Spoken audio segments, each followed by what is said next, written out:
Salam sejahtera bagi kita semua. Kami dari kelompok 7, saya sendiri Maria Clarissa Novitasari sebagai moderator dan rekan-rekan saya Nurjana dan Ida Afriani akan menjelaskan materi mata kuliah ekonomi regional mengenai analisis input-output perekonomian wilayah. Baiklah, materi pertama akan dijelaskan oleh saya sendiri.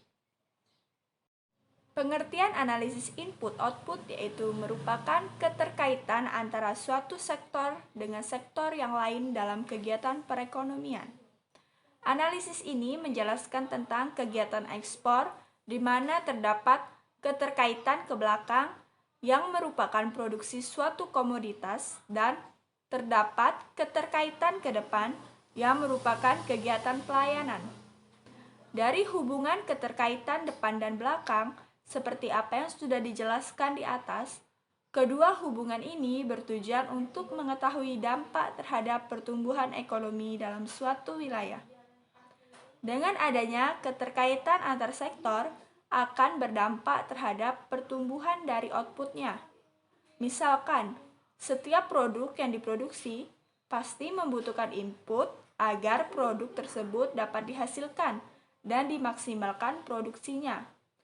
Hasil dari produksi ini bisa langsung dapat dinikmati maupun dapat dikonsumsi atau sebagai input untuk menghasilkan produk yang lain atau juga bisa untuk input produk yang sama pada periode yang selanjutnya.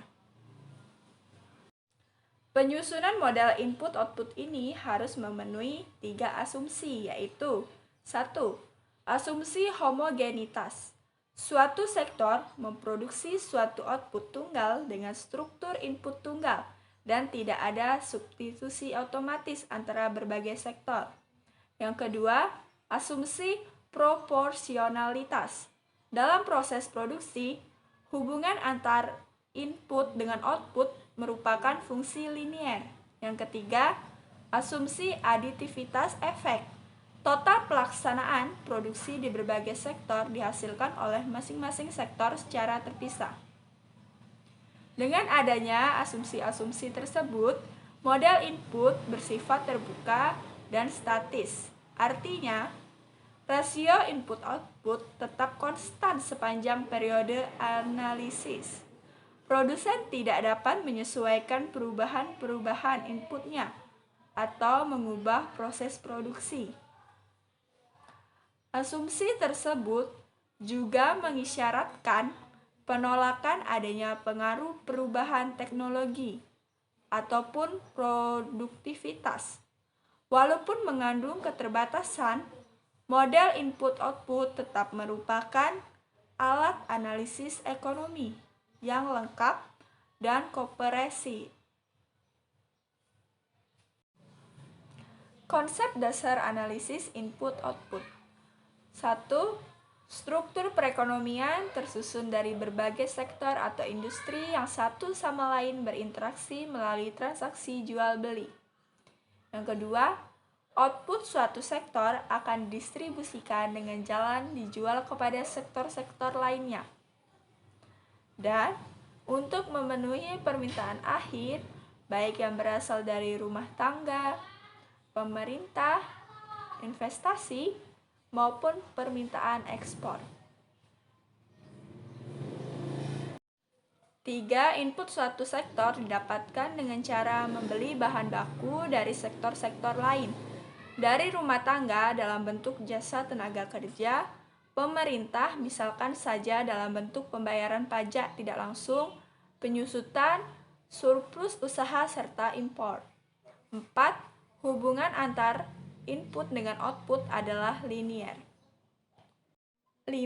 Analisis model dilakukan pada kurun waktu tertentu, biasanya setahun, di mana akan selalu didapat identitas bahwa total input sama dengan total output. 6. Suatu sektor dianggap terdiri dari satu atau beberapa perusahaan dengan ketentuan utama bahwa output yang dihasilkan oleh perusahaan tersebut diproduksi oleh satu tingkat teknologi yang sama. Baiklah, materi selanjutnya akan dijelaskan oleh saudari Nurjana. Kepada Nurjana, saya persilakan.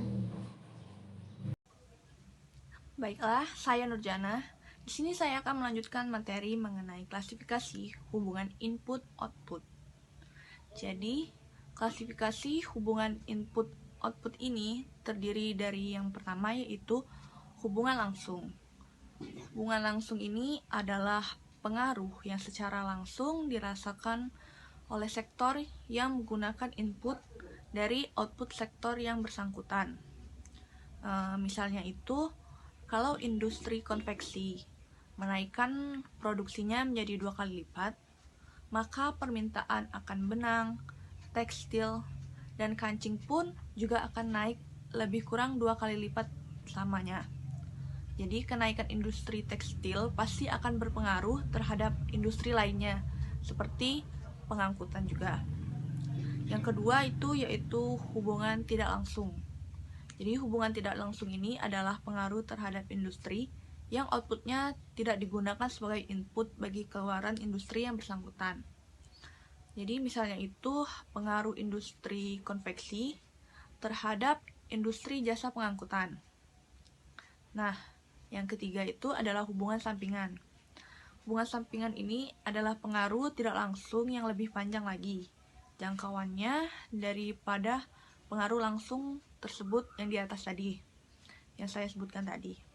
Jadi misalnya peningkatan reproduksi sektor industri tertentu akan meningkatkan pendapatan buruh industri atau peningkatan jumlah buruh yang itu tuh berarti pula peningkatan sejumlah buruh tersebut.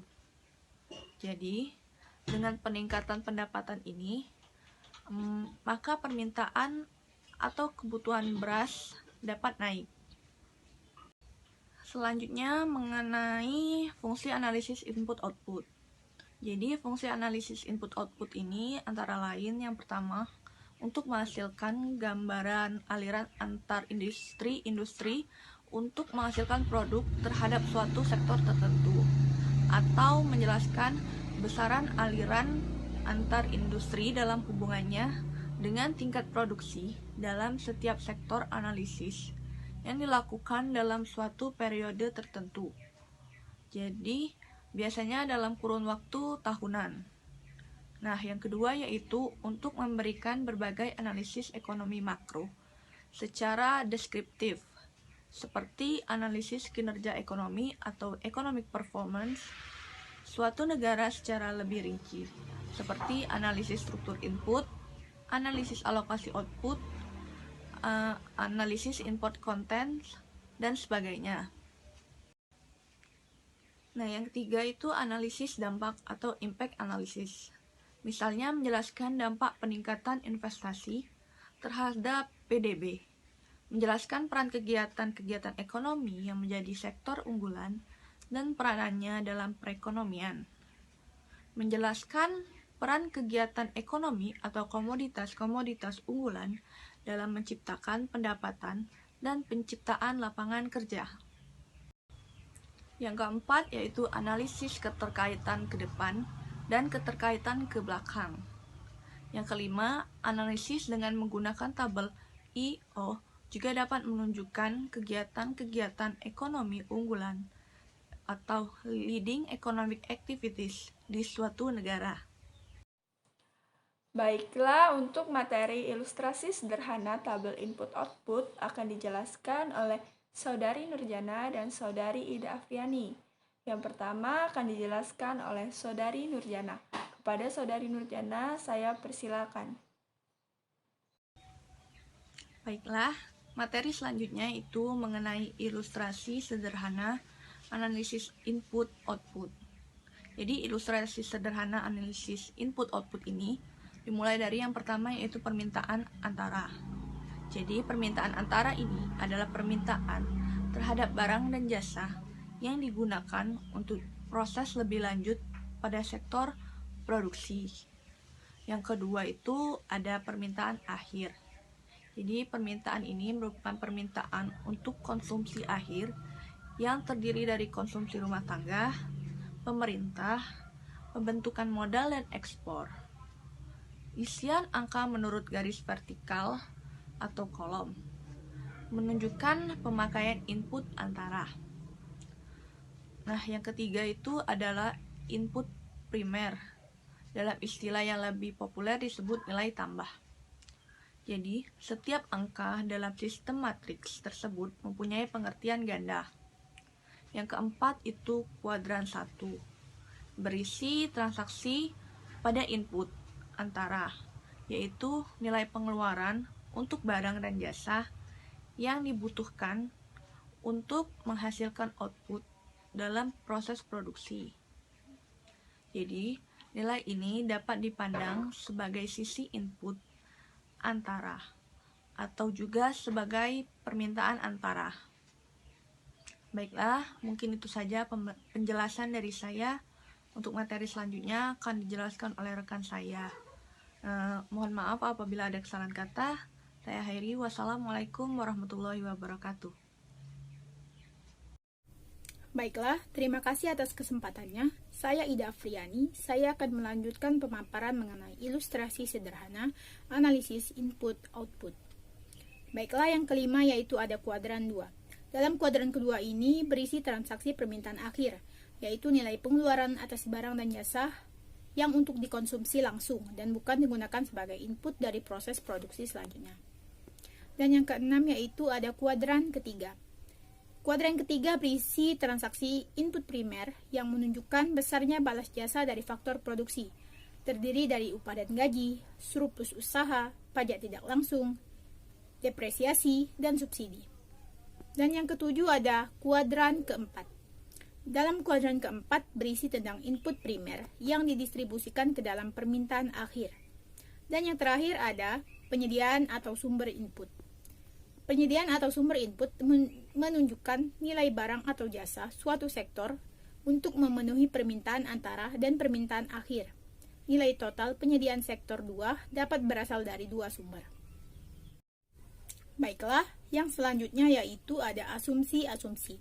Asumsi yang pertama, perekonomian wilayah disederhanakan hanya terdiri dari dua faktor produksi, yaitu pertanian dan perindustrian. Asumsi yang kedua, yaitu perekonomian dimaksimalkan tertutup, tidak ada ekspor maupun impor. Dan yang ketiga, hasil produksi diasumsikan habis terpakai, terjual sebagai bahan baku atau sebagai konsumen akhir. Contohnya pada tabel yang akan ditayangkan pada slide berikutnya. Baiklah, silakan perhatikan tabel ilustrasi analisis input-output tersebut. Dari contoh tabel ilustrasi input-output tersebut dapat diidentifikasi bahwa di dalam tabel ilustrasi terdapat dua sektor, yaitu sektor pertanian dan sektor industri, serta juga terdapat kuadran-kuadran yang dapat diidentifikasikan kegunaannya. Pada kuadran 1, yang berisikan transaksi antara sektor di tabel terlihat pada sektor pertanian sebesar 20 dan 40. Sedangkan pada sektor industri sebesar 60 dan 20. Kemudian pada kuadran 1 yang berisi tentang permintaan akhir atau masyarakat, di tabel terlihat sebesar 120 dan 40.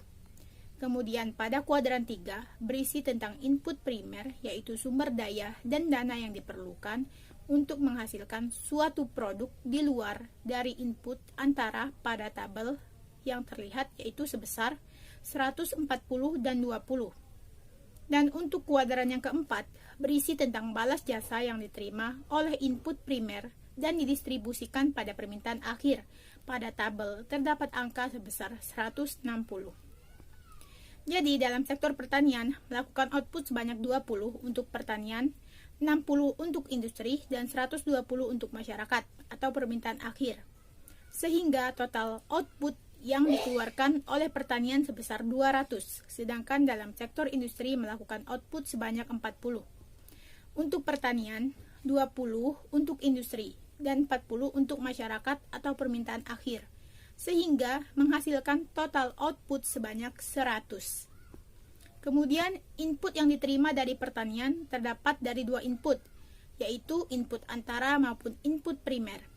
Pada input antara sebanyak 20 dari industri dan sebanyak 40, serta mendapatkan input primer dari masyarakat sebanyak 140, sehingga total input pertanian sebanyak 200, Sedangkan pada input yang diterima dari industri terdapat dari dua input, yaitu input antara dan input primer. Pada input antara dari pertanian sebanyak 60, industri 20, dan input primer dari masyarakat 20, sehingga total input sebanyak 100.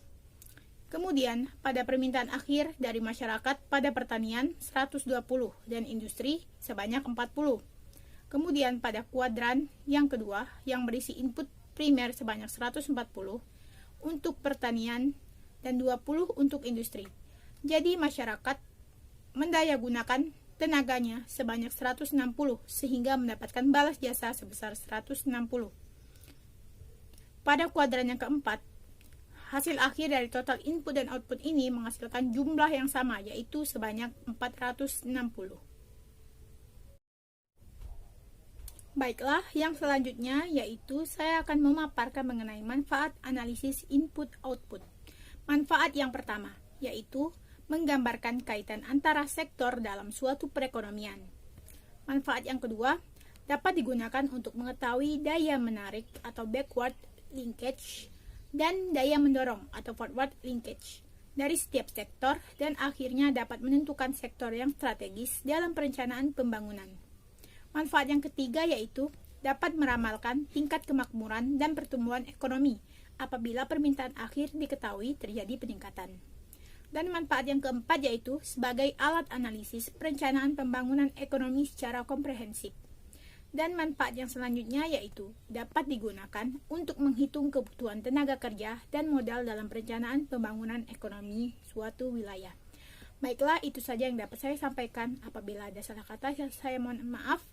Sekian, terima kasih. Kesimpulan. Berdasarkan uraian tersebut dapat disimpulkan bahwa analisis input-output merupakan keterkaitan antara suatu sektor dengan sektor yang lain. Dalam kegiatan perekonomian, analisis ini menjelaskan tentang kegiatan ekspor di mana terdapat keterkaitan ke belakang yang merupakan produksi suatu komoditas dan terdapat keterkaitan ke depan yang merupakan kegiatan pelayanan. Analisis input-output ini juga sangat berguna untuk perhitungan perencanaan perekonomian suatu wilayah.